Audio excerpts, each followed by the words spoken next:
ते विरोधकांनी आता उडी घेतलेली आहे आणि हे आंदोलन एका वेगळ्याच दिशेने चाललेलं पाहायला मिळतंय. या विद्यार्थ्यांची माती भडकवण्याचे प्रयत्न यामध्ये होत आहेत का, काय वाटतं? खरं म्हणजे नीट परीक्षा पेपर लीक होणं ही दुर्दैवी घटना आहे. हे विद्यार्थ्यांच्या भवितव्याशी निगडीत ही घटना आहे आणि लाखो विद्यार्थ्यांचं भविष्य नीट परीक्षेशी जोडलेलं आहे आणि त्यामुळे साहजिक आहे की विद्यार्थ्यांचा आंदोलन, त्यांचा आक्रोश, त्यांची संवेदना आणि हे जे झालेलं प्रकरण आहे ते दुर्दैवी आहे. पण त्याहीपेक्षा दुर्दैवी काय आहे तर आता जे होतं आहे, जे राजकारण, ते नीट परीक्षा पेपर लीक झालेल्या दुर्दैवी घटनेपेक्षा मोठा दुर्दैवी प्रकार आहे. आणि यामध्ये विद्यार्थ्यांच्या खरं म्हणजे विद्यार्थी आपल्या देशाचं भवितव्य आहे आणि त्यांच्या या आंदोलनावर प्रत्येकजण आपली राजकीय पोळी भाजण्याचा प्रयत्न त्या ठिकाणी करताना दिसतोय. खरं म्हणजे काल राहुल गांधी, विरोधी पक्षनेते, हे विद्यार्थ्यांचं आंदोलन जंतर मंतरला आहे. मग जंतर मंतरला न जाता प्रधानमंत्री निवासस्थान यांच्या ठिकाणी जाऊन आंदोलन करतात, हे तर फार बेजबाबदारपणाचं लक्षण आहे. कारण प्रधानमंत्री आवास हा अतिशय हाय सिक्युरिटी झोन आहे आणि आपल्याला माहीत आहे की यापूर्वी आपल्या देशाने 2 प्रधानमंत्री गमावलेले आहेत आणि माझ्या माहितीनुसार 1984ला स्वर्गीय इंदिरा गांधी प्रधानमंत्री होत्या, त्यावेळेस त्यांची हत्या झाली आणि त्यानंतर हा SPG कायदा केला आणि त्यामुळे प्रधानमंत्री निवासस्थान हे किती सेन्सिटिव्ह आहे.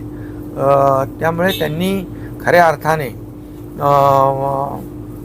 अतिशय सिरियस सिक्युरिटी ब्रीच केलेला आहे विरोधी पक्षनेते राहुल गांधी यांनी. कारण त्यांचा काय मनामध्ये होतं माहीत नाही, पण ते सगळ्यांना आवाहन करत होते, इकडे या, इकडे या, इकडे या. आणि त्या ठिकाणी ठीक आहे, त्यांचा स्वतःवर कंट्रोल आहे, त्यांच्या खासदारांवर असू शकतो, परंतु मॉब सायकोलॉजी आहे, त्याच्यामध्ये कोणाचं कंट्रोल राहणार. आणि मग अशा परिस्थितीमध्ये प्रधानमंत्री निवासस्थानामध्ये काही घातपात घडवण्याचा त्यांचा प्रयत्न होता का, अशा प्रकारची देखील शंका या ठिकाणी येते. कारण ते नेहमी, आज आपण पाहतोय की बांगलादेशचं उदाहरण देतात, ते नेपाळचं उदाहरण देतात, ते श्रीलंकेचं उदाहरण देतात आणि तिकडे कसं जनता रस्त्यावर आली. म्हणजे या देशामध्ये पण अराजकता पसरवण्याचा एक त्यांचा प्रयत्न आहे का, देशामध्ये कायदा सुव्यवस्था, देशामध्ये अशांतता पसरवण्याचा प्रयत्न आहे का, अशी देखील शंका या ठिकाणी येते. आणि मी आपल्याला सांगू इच्छितो की नीट परीक्षा पेपर फुटणं हे दुर्भाग्यच आहे, पण त्यानंतर झालेली नीट परीक्षा जी झाली नव्याने, त्याच्यामध्ये 20-22 लाख विद्यार्थी बसले, 11 लाख विद्यार्थी त्याच्यात पासआउट झाले, क्वालिफाय झाले. त्याचबरोबर दुसरी परीक्षा जी आहे JEE, जी आपल्या IITसाठी होते, त्याच्यात देखील जवळपास 16 लाख विद्यार्थी बसले.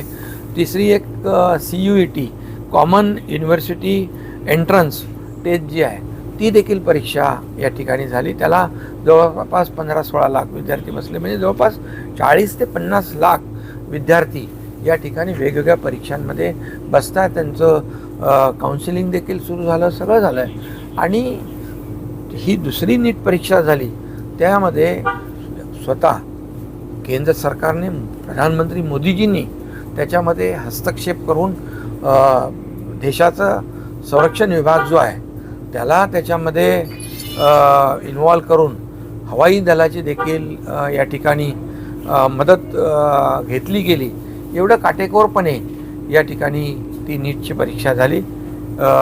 तर यासाठी माझं एवढंच म्हणणं आहे की आज या विद्यार्थ्यांच्या आंदोलनाचा एक आधार घेऊन अनेक राजकीय पक्ष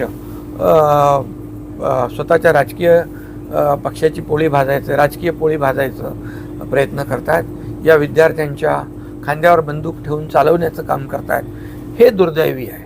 आणि म्हणून विद्यार्थ्यांच्या बरोबर देशाचे प्रधानमंत्री देखील त्यांनी जी NDAची बैठक घेतली त्यामध्ये संवेदना व्यक्त केल्या आणि हे विद्यार्थ्यांच्या बरोबर कुठल्याही परिस्थितीमध्ये अन्याय होता कामा नये, त्यांना न्याय मिळाला पाहिजे ही भूमिका प्रधानमंत्री महोदयांनी देखील त्या बैठकीमध्ये मांडलेली आहे. आणि मला विश्वास आहे की यामध्ये जे जे कोणी दोषी असतील, जे जे जबाबदार असतील त्यांच्यावर प्रधानमंत्री मोदीजी एकालाही सोडणार नाही, त्या सगळ्यांवर कारवाई करतील असा विश्वास या ठिकाणी मला वाटतो. कारण विद्यार्थ्यांचं भवितव्य घडवण्याचं काम या ठिकाणी गेल्या 10-12 वर्षामध्ये मोदीजींनी केलं. त्यामध्ये मी आपल्याला आठवण करेन की all India institute of medical science AIIMS, त्याचबरोबर IIT, IIM अशा प्रकारचे मोठ्या संस्था ज्या मोदीजींनी सुरू केल्या. याच्या मागचं स्टार्टअपचा आता हब आपला देश झालेला आहे. आणि तरुणांना रोजगार मिळाला पाहिजे, त्यांना चांगलं शिक्षण मिळालं पाहिजे, यासाठी त्यांचा प्रयत्न आहे. आणि म्हणून मला एक विश्वास आहे की जे काय आता राजकीय जे सुरू आहे तिकडे, आणखी काही लोक गेले त्या व्यासपीठावर आणि त्यांनी तर म्हणजे नीट परीक्षा राहिली बाजूला, विद्यार्थ्यांचं आंदोलन राहिलं बाजूला. ते तर म्हणाले आता आग लागलेली आहे, आता आग विझू देऊ नका. आणि 2029च्या निवडणुका, सरकार बदलण्याची भाषा, सरकार पलटवण्याची भाषा त्या ठिकाणी करू लागले.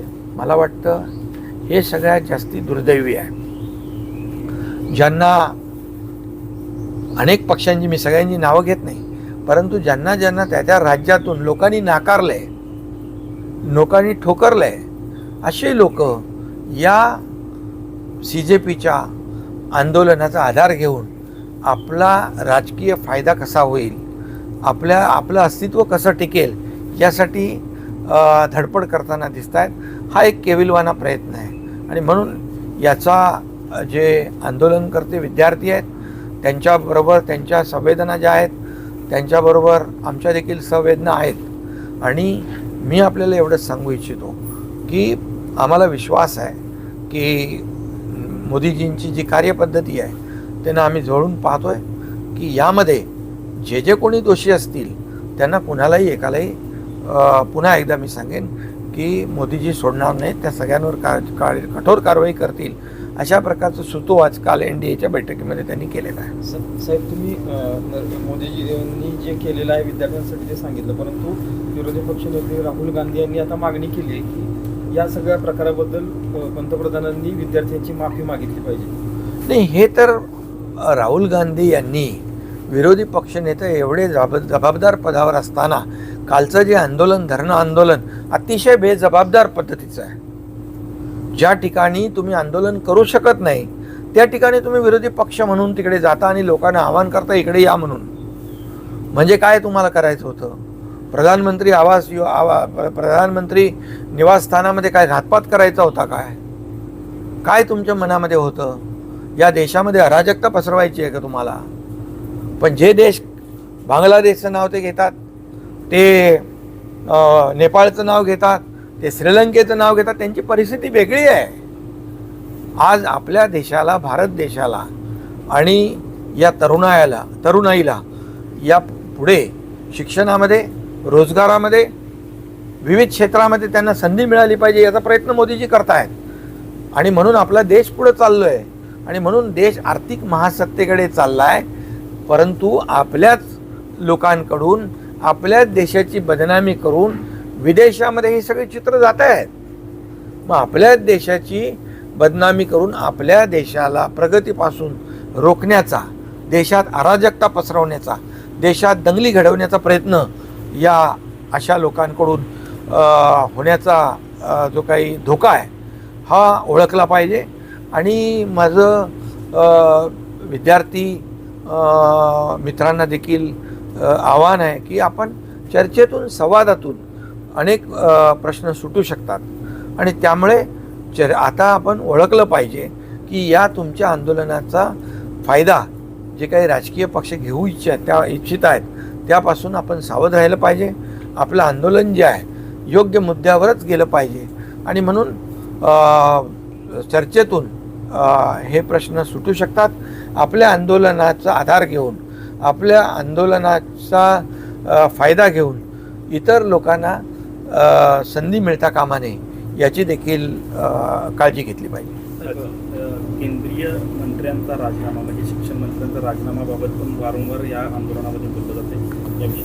नाही, या बाबतीमध्ये मी मगाशी सांगितलं की कालच्या बैठकीमध्ये NDAच्या देशाचे प्रधानमंत्री नरेंद्र मोदीजी यांनी यामध्ये गांभीर्याने ही बाब घेतलेली आहे आणि मला वाटतं की ते या विद्यार्थ्यांवर अन्याय होणार नाही. योग्य वेळी योग्य निर्णय ते नक्की घेतील. उद्धव ठाकरेंनी दिल्लीमध्ये जाऊन विद्यार्थ्यांना त्या आंदोलनाला पाठिंबा दिलाय. त्यांनी सरकारवर टीका देखील केली. त्यांना दुसरं काय येतं? अरे मुख्यमंत्री असताना 2दा मंत्रालयात जाणारे मुख्यमंत्री आता दिल्लीला जाऊन चांगली गोष्ट आहे, पाठिंबा दिलाच पाहिजे. परंतु तुम्ही तिथे जाऊन प्रोवोक करताय, लोकांना विद्यार्थ्यांना भडकवताय, त्यांची माती भडकवण्याचं काम करताय.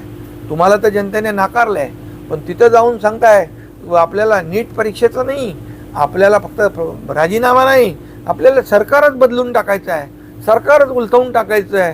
2029ची तयारी तिथली त्या व्यासपीठावर जाऊन ते सुतोवाच करतात. यापेक्षा दुर्भाग्य दुसरं काय असू शकतं? पण आंदोलनाला जवळजवळ 25 दिवस झाले.